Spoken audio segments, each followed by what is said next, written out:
سب سے پہلے میں آپ کو اپنا تعارف کروا دوں. میں نے اپنی doctorate king Edward medical college سے کمپلیٹ کی اور میرا شعبہ میری اسپیشلٹی مسلز اور جوائنٹس کے بارے میں ہے. یعنی میں پٹھوں اور جوڑوں کا ماہر ڈاکٹر ہوں. اس وقت میں اپنی خدمات اقبال پولی کلینک قصور میں دے رہا ہوں. ویسے میں نے گورنمنٹ سروس اور بہت سارے ٹیچنگ ہاسپٹلوں میں بھی سروس کی ہوئی ہے. ہمارا جو آج کا ٹاپک ہے وہ بہت ہی عام بہت ہی کامن ہے. اس کو عام زبان میں لکوہ کہا جاتا ہے اور میڈیکل کی زبان میں بیلز پالسی کہا جاتا ہے. بنیادی طور پر لکوہ یا بیلز پالسی کا مطلب ہے چہرے کا ٹیڑھا ہو جانا. عموماً یہ ہوتا ہے کہ چہرہ نارملی ہم دیکھیں تو دونوں طرف سے ایک جیسا برابر اور خوبصورت نظر آتا ہے, لیکن ہمارے چہرے کے اندر ایک نس ہوتی ہے جس کو ہم بولتے ہیں سیونتھ کریڈیل نرو یا فیشیل نرو. یہ فیشیل نرو ہمارے چہرے کے دونوں سائڈ پہ ہوتی ہے اور یہ ہمارے چہرے کے مسلز کا تناؤ دونوں طرف سے ایک جیسا برابر رکھتی ہے. لیکن ہوتا ایسا ہے کہ عموماً ایک سائڈ کی فیشیل نرو کسی وجہ سے متاثر ہو جاتی ہے, جس کی وجہ سے وہ سائڈ ہوتی ہے وہ پیرالائز ہو جاتی ہے, یعنی کہ کام کرنا چھوڑ جاتی ہے. اس کا نتیجہ یہ نکلتا ہے کہ اس کی وجہ سے پھر چہرہ ایک سائڈ پہ یوں کر کے کھینچا جاتا ہے. اب بنیادی طور پر جو بیلز پالسی ہے یہ ہوتی کس وجہ سے اس کے بارے میں تھوڑی سی وضاحت کر دوں. ویسے زیادہ تر اس کے بارے میں جو کتابوں میں لکھا گیا ہے وہ لفظ لکھتے ہیں ایڈیوپیتھک, یعنی اس کی وجہ کلیئرلی پتہ نہیں ہے. لیکن کچھ صورتوں میں یہ پتہ چلا ہے کہ کچھ ایک خاص قسم کا وائرس ہوتا ہے جس کا نام ہوتا ہے ہارفیز زوسٹر وائرس.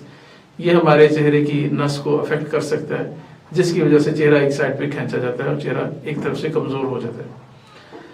اچھا, اس کے بعد میں بتاتا ہوں کہ یہ کس عمر میں ہوتا ہے. اس حوالے سے بتا دوں کہ یہ کسی بھی عمر میں ہو سکتا ہے. یہ بالکل چھوٹے بچوں میں بھی ہوتا ہے. میرے پاس کلینک میں بچے آتے ہیں, بالکل چھوٹے چھوٹے بچوں میں بھی میں ٹریٹمنٹ کر چکا ہوں, اور بڑوں میں بھی ہو سکتا ہے, درمیانی عمر کے لوگوں میں ہو سکتا ہے, آدمیوں میں بھی ہو سکتا ہے, عورتوں میں بھی ہو سکتا ہے.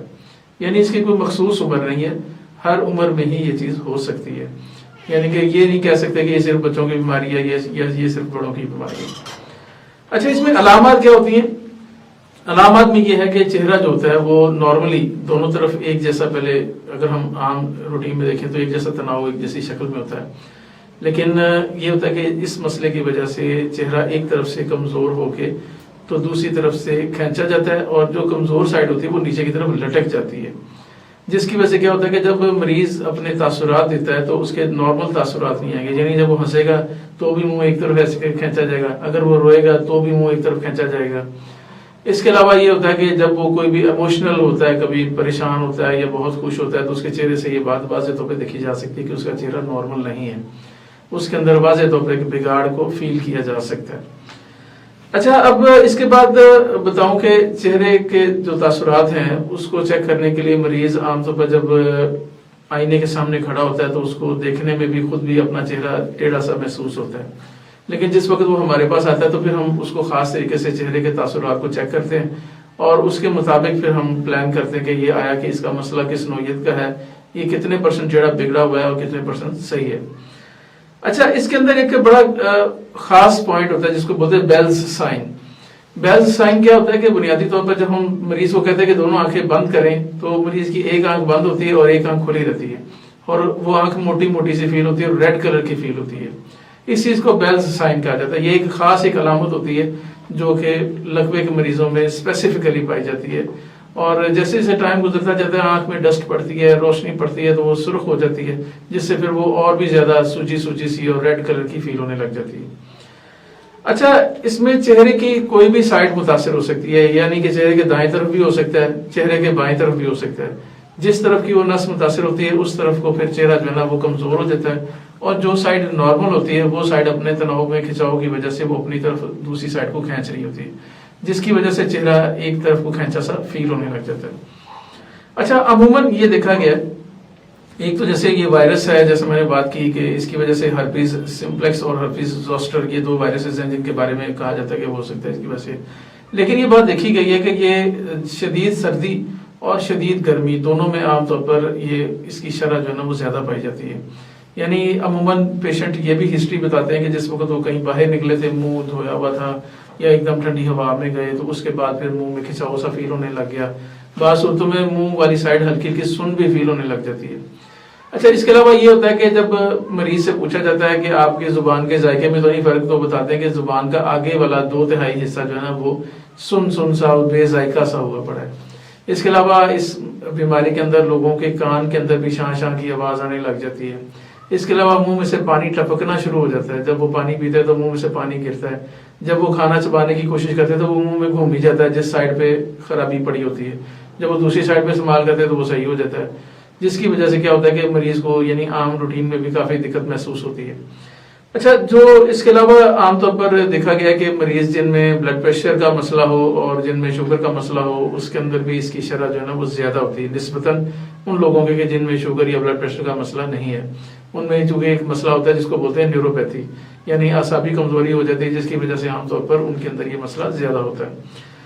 اچھا, اب اس حوالے سے کچھ غلط فہمیاں پائی جاتی ہیں کہ جو لقوے کا جو مریض ہوتا ہے وہ شیشہ نہیں دیکھ سکتا. وہ کہتے ہیں شیشہ دیکھنے سے منہ اور زیادہ خراب ہو جاتا ہے, حالانکہ ایسا نہیں ہوتا. دیکھیں, ایک چیز دیکھنے کے لیے ہے, اس کے اندر آپ دیکھیں گے تو بلکہ آپ کو اپنے چہرے کے بگاڑ کا زیادہ بہتر پتہ چلے گا, اور اگر ہم اس کو پراپرلی نہیں دیکھیں گے تو شاید ہمیں اس کا پتہ بھی نہ چلے.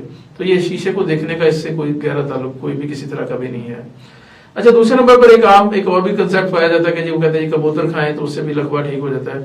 یہ چیز سائنٹیفکلی تو ثابت نہیں کی جا سکتی کہ کبوتر کھانے سے یا کسی اور چیز کھانے سے اس کو کوئی فائدہ ہوتا ہے, لیکن یہ ضرور ہے کہ جب چہرہ زیادہ ٹھنڈا ہوتا ہے یا بہت زیادہ ٹھنڈی چیزیں کھائی جاتی ہیں, برف والی یا فریج والی چیزیں لی جاتی ہیں, تو عموماً یہ دیکھا گیا کہ اس صورت میں چہرے میں بگاڑ ہونے کے چانسز جو ہے نا وہ بڑھ جاتے ہیں.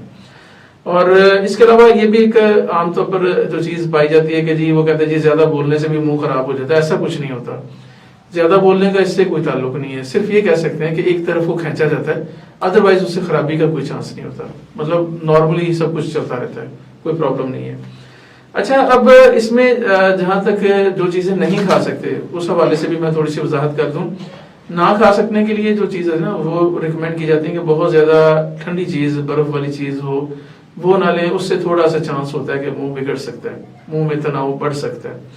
لیکن نارملی یہی ہے کہ نارمل درجہ حرارت کی یا نیم گرم یا گرم یہ چیزیں ساری لے سکتے ہیں. البتہ ایک کیئر ضرور کی جا سکتی ہے کہ کوئی بھی چیز کھائیں تو اس کا لقمہ بہت بڑا نہ لیں, کیونکہ یہ ہوتا ہے کہ منہ ظاہر ایک طرف سے کمزور ہوتا ہے, تو جس کی وجہ سے جب منہ زیادہ کھولیں گے تو اس کی وجہ سے اس کے اندر بگڑنے کے چانسز بڑھ سکتے ہیں.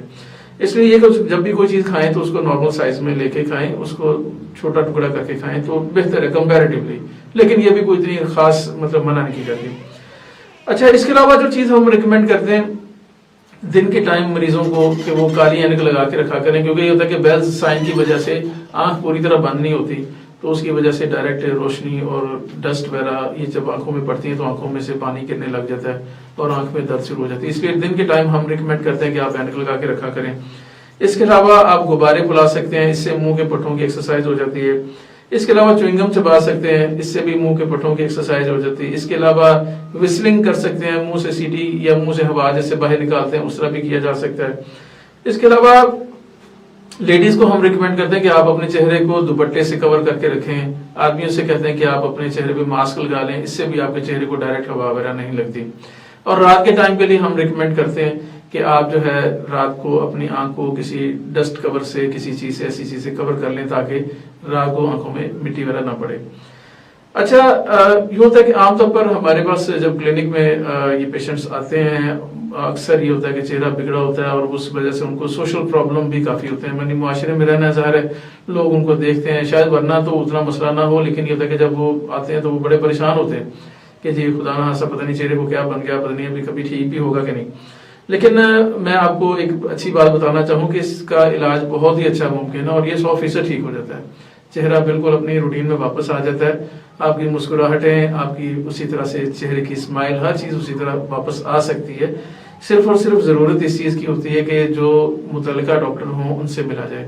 اس بیماری کا جو سب سے بہترین علاج ہے وہ ہے فزیو تھراپی, جو کہ ہم لوگ اپنے کلینکس میں کرتے ہیں مختلف طرح کی مشینری کی صورت میں, مختلف ایکسرسائزز کی صورت میں, اور انشاءاللہ تعالیٰ آپ کی مسکراہٹ اسی طرح واپس آتی ہے. تو آپ کو یا آپ کے کسی عزیز کو اگر اس بیماری کے اندر کوئی مبتلا ہو تو آپ ہم سے رابطہ کر سکتے ہیں. انشاءاللہ تعالیٰ ہم آپ کی مسکراہٹوں کو اسی طرح واپس لائیں گے. تب تک کے لیے اللہ حافظ.